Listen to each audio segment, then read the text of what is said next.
Hey, what's going on, everybody? My name is Corey, better known as the Seaman, and I want to welcome you to another edition of the Seaman's Cinema Sit Down, and I guess officially say Happy New Year. I haven't had a chance to take any time to say that to you guys. I danced my way into the new year.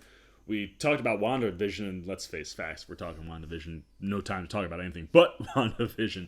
And then I finally wrapped up 2020 in the last video. You can see my sincere thank you to you guys and my thoughts on the year right there.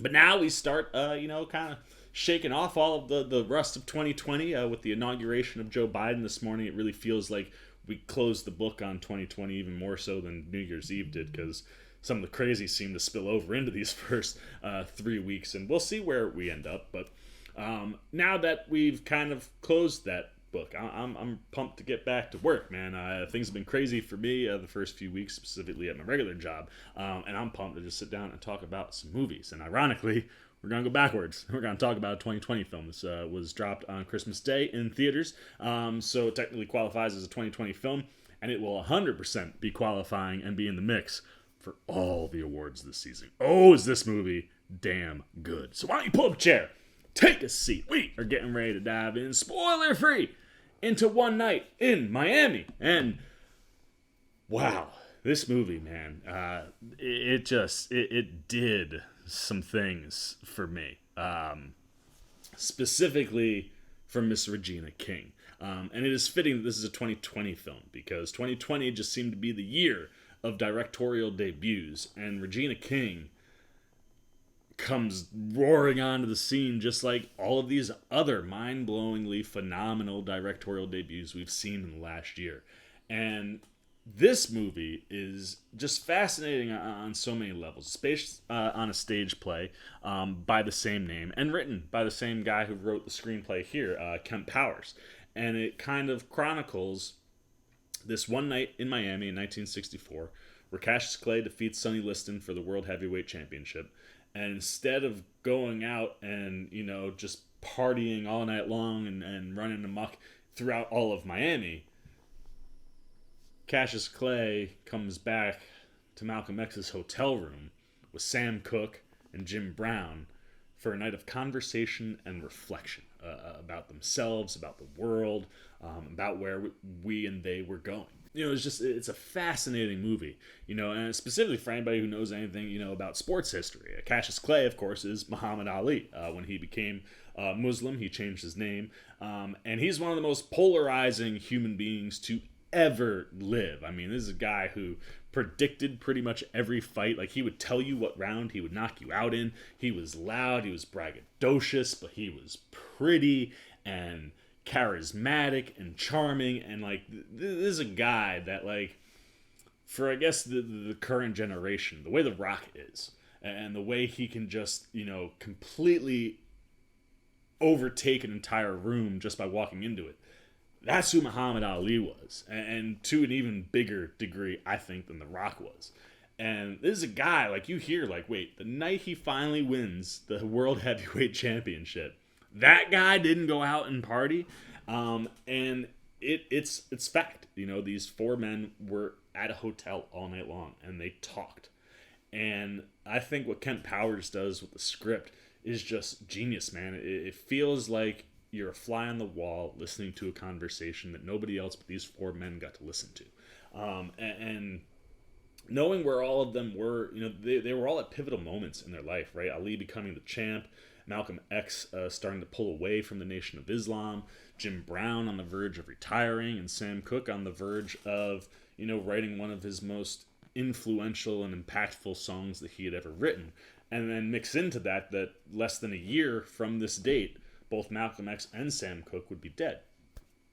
It's a fascinating night, and it's one of those things where it's like, if you could have just known that history had all four of those men in the same city in one night, how much fun you could have with the idea of them all being together. But knowing historically they actually were at this hotel, what were those conversations like that led to the things that came after? And I think what Powers does with the script and the conversations that these men have, you really do kind of get this feeling that this night was pivotal for all four of them and meant a lot.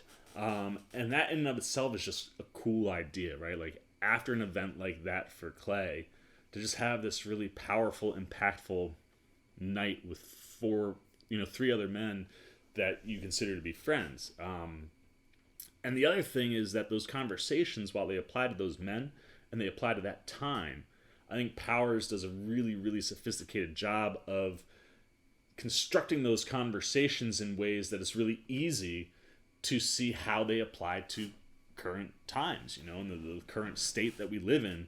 You're able to take those conversations and get things out of those conversations and apply them to right now. And that's the magic trick here for me. And the fact that he's able to build this stage play from a screenwriting standpoint that allows King to give you a movie that feels like a movie and not a stage play. Ma Rainey's Black Bottom on Netflix. I love that movie. Feels like a stage play on screen, the way that it's constructed, and it's supposed to feel that way. That's the intention there. Here, that's not what King is going for. King is going for something that feels like a cinematic feature. It just happens to construct itself from a stage play, and because of that, you end up mostly in one room. But just because you're in one or two places doesn't mean, and it's mostly driven by dialogue, doesn't mean that it has to feel like a stage play. Take a look at, say, my favorite director on the planet, in Quentin Tarantino. The man is a genius at taking a room and making it your scene, or multiple scenes within one room, place for you to have conversation, yet you never get bored or feel like you're just in one room for the whole movie. And that's the thing that King does here, man. She really, I thought, attacked this movie much like Quentin would. And yeah, we're in this room, so where's an interesting place that I can put the camera? One of my favorite shots in the movie, she's behind Sam Cooke. And Cooke is here, and he's got his, the neck of his guitar is here. And in between that is Malcolm X talking. And it's like things like that. Where can I put the camera? How can I move the camera to keep the audience engaged in just what's happening on screen and not just the conversation? Because obviously it's easy to stay engaged with the conversation. The dialogue and the writing is really, really good. But how do you allow the eye to not get bored? And I think King does a really good job of, like I said, moving things around and setting up and staging things in spots that allow there to be enough movement and motion that it does feel more cinematic and less play-like. And the other thing that I think that King is just really, really good at here is letting the talent do the work, right? While she's finding those cool places to put the camera and to move the camera to keep the audience engaged, she's stepping back and just letting four actors act their asses off and just finding the most interesting way and most powerful way for those conversations and acting moments to impact the audience. And the thing that I love that King does throughout the whole film is a constant build and a constant emotional build. This is a movie that has a lot of powerful subject matter and powerful moments from delivery and writing, where this could have pulled tears out of your eyes multiple times just because of the realness and the things that these guys are talking about and the emotions that these men, have. I mean, these are men who have very different views on the world and how to approach things. And they're all big personalities. So there's that combativeness, there's that tension. And King pulls on all of that, but allows it to breathe so that the guys can do the work for her. And she allows that emotion to be there, to be present, to hit you, but hit you not like a Muhammad Ali jab, but maybe like I'm gonna let you know I'm here. I'm gonna let you know I'm here. I'm gonna let you know I'm here. And then when I get to the point where I want to knock you out, then I'm gonna hit you with that right cross. And the movie builds to that moment where Leslie Odom Jr.'s Sam Cooke rolls a tear. The exact same time the first tear finally rolled down my... it was tremendous. And I was just in awe of what King was doing. And besides, like I said, the understanding of the characters and the writing for the characters and the presentation of them being so great, the performances that we get from these four guys, of these four titans, is just tremendous. And you have two guys that are not super well known who come mostly from TV in Kingsley Ben-Adir and Eli Gorey. These are two guys that play probably the two biggest personalities, or at least voices, in the room. And they're the two guys that you're least familiar with. And these are two characters that have been done by two of the most well-known actors in the world. Denzel Washington playing Malcolm X, Will Smith playing Muhammad Ali. And both of them crushing those roles. I mean, nominations from those roles. That's how good they were. And I'm never going to take anything away from those guys or those movies. I love both of them. But these two guys, being less well-known, really, really disappear into the character, even more so than Smith and Denzel. And they grab you right away. And they are the two, like I said, they're the loudest voices in the room at any one time. They're the two guys who were the most present, like as far as like taking the camera's presence and like, hey, put it on me. And they crush it. And they totally disappear into the roles. I mean, Gory's got he's got to open the movie. And he's got to open the movie in the ring, right? It's one thing to talk and float and move and like act like Muhammad Ali. It's another to do it inside the ring and have that be the first thing that we see. And he nails it, man. Like the facial expressions and the tone and the accent and the presence in the ring, the way he moves while he's fighting Liston, nails all of it, man. He's so good. And he is charismatic and big. And like, you sit there and you believe that that's a man that's about to become Muhammad Ali. And Benadir delivers the conviction in his voice when he speaks. There's a moment where Cook kind of is like, you talk to us like you talk to them, man. Like, the cameras aren't on anymore. But it's because of the passion that Malcolm had for the struggle and for the rights of colored people. I mean, they even have the conversation like, he's light-skinned. It's a lot easier for light-skinned black people than dark-skinned black people. Why are you so loud? And they really kind of dissect that. And Benadir brings, like I said, that conviction and that emotion to the role. And at a time where he was, Malcolm X was kind of in turmoil internally. And I just think Benadir nails all that. And let alone, this guy looks exactly like Malcolm X. Like, if I had him in a room, I'd be like, so at what point in life did you decide that you wanted to try to be Malcolm X at some point, or hope that you could be Malcolm X in a movie at some point once you knew you were going to be an actor? Because damn, you look exactly like Malcolm X. And he does. He just embodies the character in a way that felt so raw and so natural and so true. And for the two biggest voices to be performed by two guys that we're not as familiar with, it's a big risk. But it's a big risk that pays off in big ways for King in this movie, because those two guys become those two guys. As does Aldous Hodge and Leslie Odom Jr., who are two guys we're very familiar with, but aren't like, your tier A actor. But they have the qualities that those actors have. And the thing I love about Aldous Hodge, who plays Jim Brown here, is the softness and quietness to him. On the field, Jim Brown was a bull, man. I mean, he just run through you. He's one of the most physically dominant men to ever play football. Off the field, very, very powerful man. A man who has done lots of great things, specifically, for black rights and for, race and things of that nature. But he's quiet. He's not loud and braggadocious.